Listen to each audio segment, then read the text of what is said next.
FM 89.1, Radio Universidad.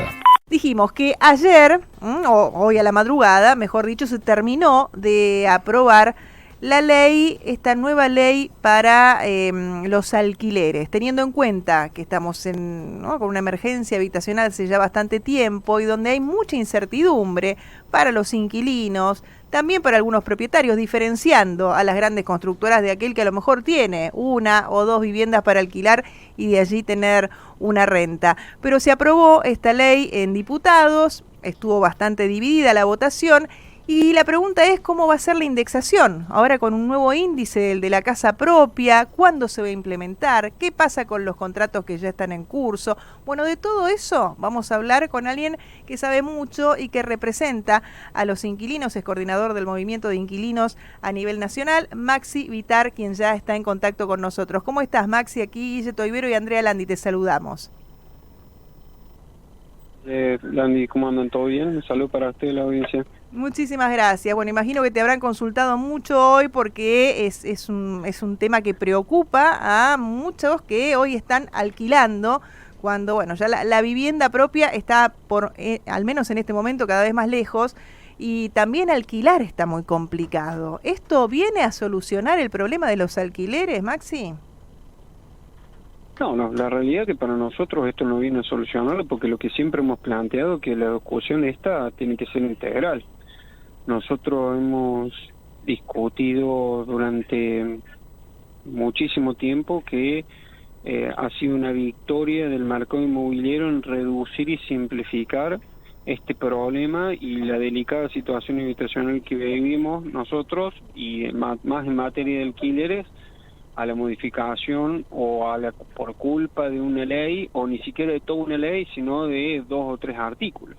Así que nosotros volvemos a insistir que para nosotros la discusión tiene que ser integral, la solución tiene que ser integral, y desde ahí sí creemos y sí planteamos de que la salida que estaba proponiendo Juntos por el Cambio o las inmobiliarias a través de Juntos por el Cambio y la oposición, sí va a profundizar el problema que nosotros actualmente estamos viviendo.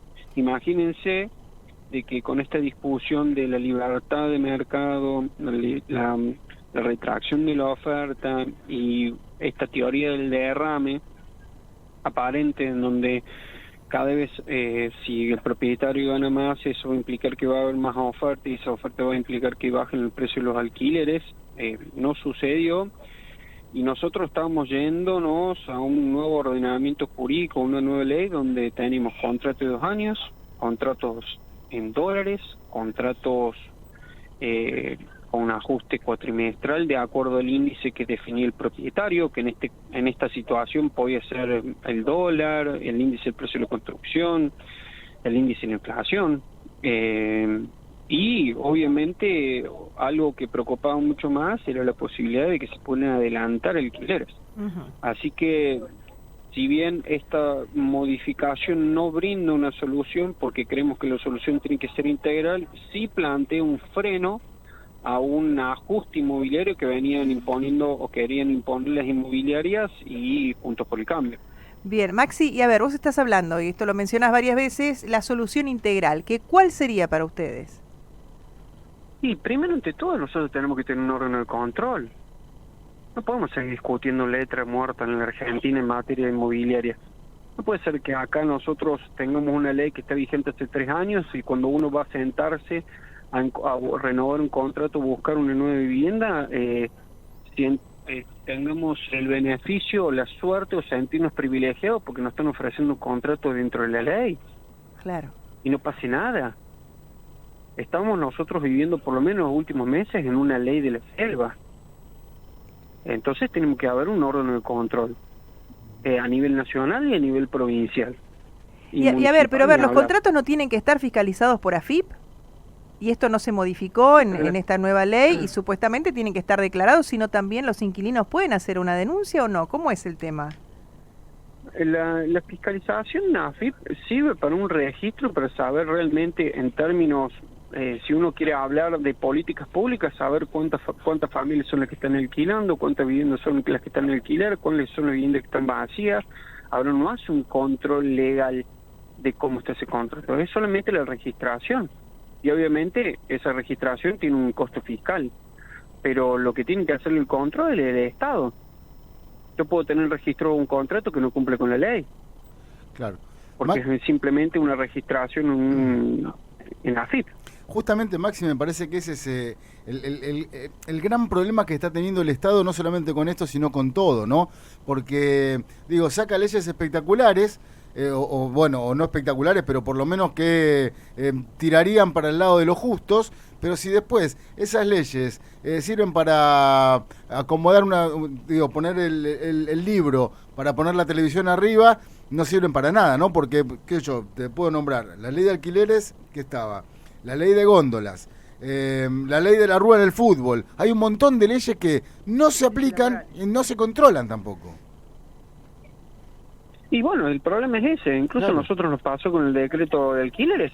Nosotros el decreto de alquileres le planteamos que tenía que saber una salida, después de casi un año tener prórrogas de contratos, por un decreto, congelamiento de precios de los alquileres y suspensión de los desalojos por un año, y que la salida esa tenía que ser ordenada, porque la salida era la financiación de esas deudas, también ver que no sea una salida abrupta, etcétera. Y nosotros nos encontramos después de una pandemia, o casi avanzando después de un marco de una pandemia, con la liberación total del mercado inmobiliario, que obviamente buscó contrarrestar y hasta en algún sentido vengarse por la aprobación de la ley y por el Decreto Nacional de Alquileres. Entonces, bueno, vuelvo a insistir en ese tema. O sea, nosotros el desafío, tanto en ese momento de la ley de alquileres cuando se aprobó en julio del año 2020, como ahora, el desafío va a estar en hacerla cumplir, no que se apruebe. Es importante este paso, pero nosotros lo tenemos que hacer cumplir, porque si no, realmente es como, no sé si les ha pasado tener que cubrir ciertas discusiones, por ejemplo, en el marco de reforma laboral sí, reforma laboral no, y qué implicaría.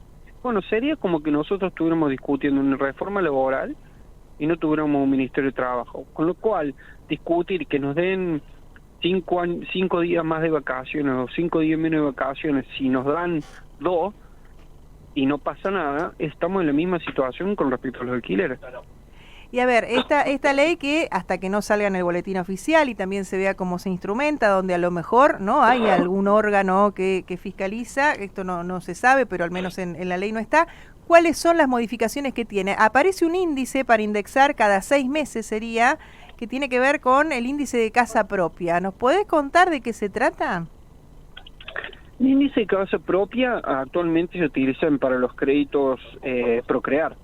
Esos créditos Procrear tienen, lo que se hace es un promedio, se saca un índice en base a un promedio de un año para atrás de 2 coeficientes, el coeficiente de variación salarial y el coeficiente de inflación. Y en ese sentido, el más bajo es el que se toma y se le aplica el 0,9. Ese sería el resultado de el índice, o cómo se aplicaría ese porcentaje al aumento. Como se va a aplicar ahora para la ley de alquileres, eso en vez de ser anualizado es cada 6 meses.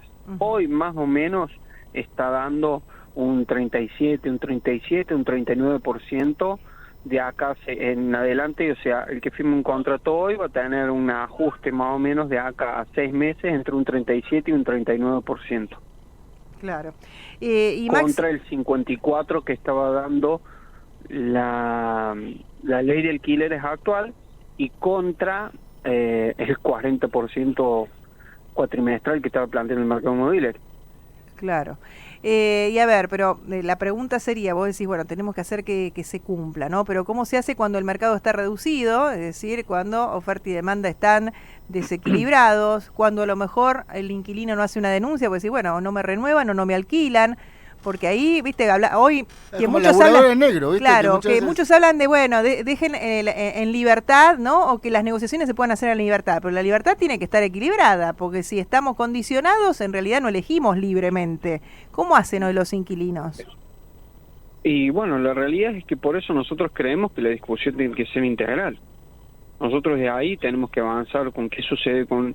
Miren, hay un dato muy importante que nosotros creemos que tiene que ser una línea de discusión en términos integrales de acá en adelante.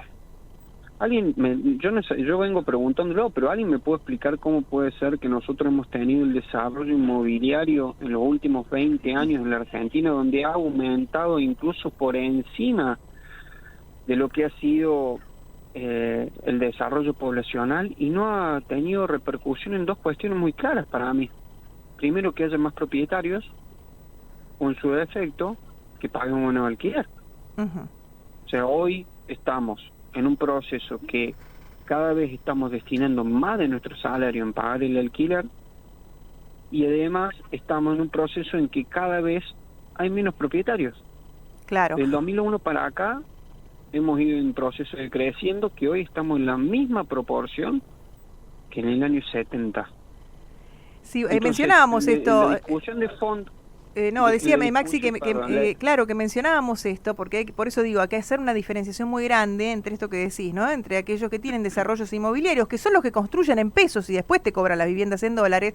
En algún momento se habló también de poner un impuesto a la vivienda ociosa, como pasa en algunos lugares de Europa, y eso también queda en la nada.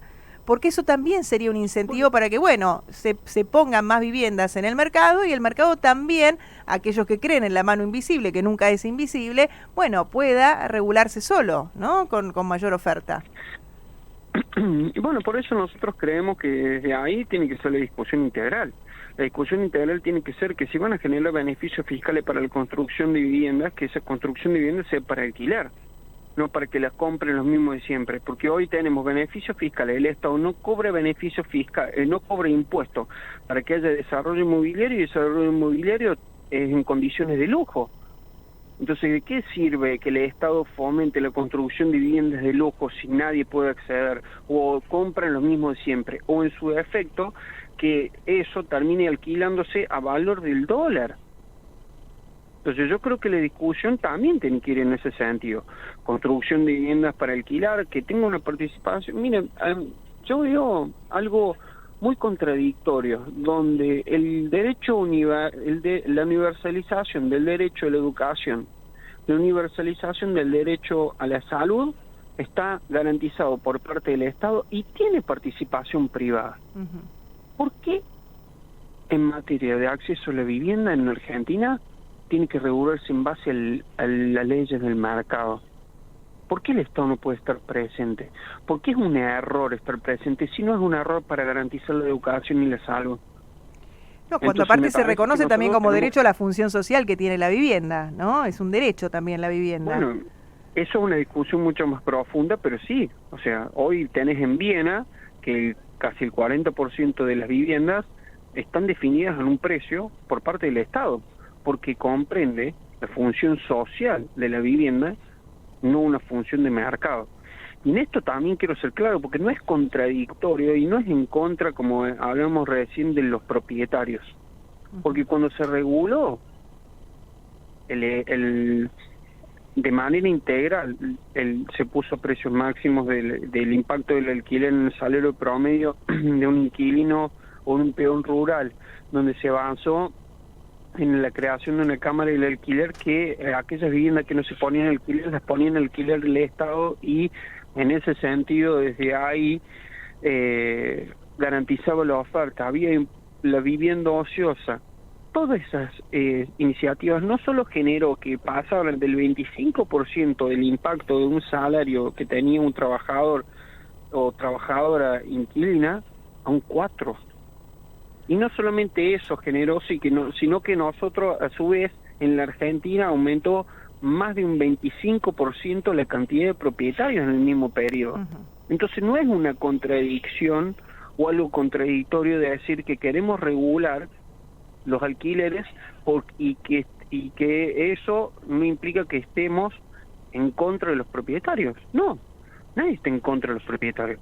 Ahora, es muy fácil decir que estamos todos a favor o que no hay que estar en contra de los propietarios, pero que los propietarios cada vez sean menos. Sí, todos queremos ser propietarios. Sí, porque de hecho también algunos que a lo mejor tienen una o dos viviendas, ¿no? Como ha pasado, más que nada a lo mejor muchos inmigrantes, nosotros vivimos en zona que tienen, ¿no? Muchos inmigrantes a lo mejor tienen un departamentito chiquito y ya se lo dejan a un nieto o a un hijo porque saben que no va a poder comprar. Entonces también son viviendas que salen del mercado. Y Maxi, ¿hoy cuánto está saliendo? Por ejemplo, un monoambiente o un dos ambientes en alguna zona media de Capital Federal. Bueno, y hoy estamos hablando de 150, 160 mil pesos. Por un monoambiente. Es un montón. Sí. Monoambiente capaz que un poco menos, pero un dos ambientes sí. Hoy estamos, que paradójicamente nunca ha sido más de un salario mínimo vital minimóvil, sí. Un departamento de un monoambiente, hoy estamos superando 2,5 veces más lo que sale hoy un departamento de un ambiente. 2 salarios mínimos vitales móviles. Y Maxi, por último, ¿fueron convocados cuando se estaba realizando la discusión? ¿Tienen posibilidad ahora, antes que comience a implementarse, de reunirse para ver esto cómo se puede hacer y ver quién controla que la ley se cumpla? Nosotros sí estuvimos participando en el Senado, en la Cámara de Diputados habíamos participado el año pasado, pero sí, la verdad es que nosotros tenemos articulación con el gobierno nacional, el gobierno provincial también, y de ahí sí vamos a ir insistiendo en esta situación. Yo creo que tiene que ser una política que sea transversal en todos los estamentos del Estado, ya sea provincial, municipal o nacional, y desde ahí sí ir generando una cierto equilibrio donde la discusión, creo yo, que tiene que ser integral y que la salida tiene que ser integral con el cumplimiento de la ley. Si no, difícilmente podemos analizar que una ley funciona o no funciona si no se cumple. Clarísimo. Maxi, te agradecemos mucho este contacto aquí a Radio Universidad y esperamos que esto pueda traer parte de la solución que imagino también, ¿no? Si en algún momento se puede frenar la inflación, que es este escenario de imprevisibilidad para todos y que afecta básicamente a la vivienda, bueno, podamos de a poquito ir encontrándole una solución a este tema. Te mandamos un abrazo y muchas gracias. No, muchas gracias a ustedes y me parece bastante importante lo que recién mencionabas al último. El problema no es la ley y nunca ha sido la ley. El problema es la situación macroeconómica y nosotros, si hubiésemos tenido una instancia de estabilidad, hoy no estaríamos discutiendo la ley de alquileres. Lo que pasa es que, bueno, ha sido una estrategia del mercado inmobiliario que antes te decía de que los ajustes que planteaban por encima de tu salario eran por culpa de la inflación, por culpa del dólar, por culpa de la situación macroeconómica, la situación política, la inestabilidad. Bueno, lo redujeron en los últimos 3 años, que la culpa es la de la ley de alquileres. Entonces, yo creo que nosotros tenemos que buscar estabilizar ciertas cuestiones en términos macroeconómicos y de ahí obviamente ir avanzando en la recuperación del poder adquisitivo de los trabajadores y trabajadoras de las familias que alquilan, que hoy no tienen un techo propio, y de ahí ir consolidando no solamente con la función social de la vivienda, sino también la posibilidad realmente de elegir incluso si uno quiere alquilar o comprar su vivienda propia, porque yo les dejo esta pregunta: si hoy yo le dijera, más con la lógica que últimamente tenemos de conectividad y de desarrollo y evolución que tienen los jóvenes, que son bastante nómades más que sedentarios, si hoy le decís que su alquiler le va a implicar como mucho un 25% de su salario, yo no sé cuántos elegirían comprarse y endeudarse con una casa. Yo creo que elegirían mucho más destinar esa situación a un proyecto personal, a viajar u a otras cuestiones, sí, sabiendo, y vuelvo a insistir, en que uno termina resguardeciéndose en el hogar y en esa casa propia, porque en condiciones de inestabilidad económica y política no hay mayor tranquilidad que es no solamente tener un trabajo, sino también tener un techo donde vivir. Así es, Maxi. Bueno, te mandamos un abrazo y acá estamos a disposición. Vamos a ver entonces esto cuando se implemente y seguramente volveremos a charlar con vos. Gracias. Muchas gracias a ustedes. Hasta luego. Maxi Vitar, coordinador del movimiento de inquilinos. Desde la Universidad Nacional de La Matanza, Radio Universidad FM 89.1. Siempre cerca.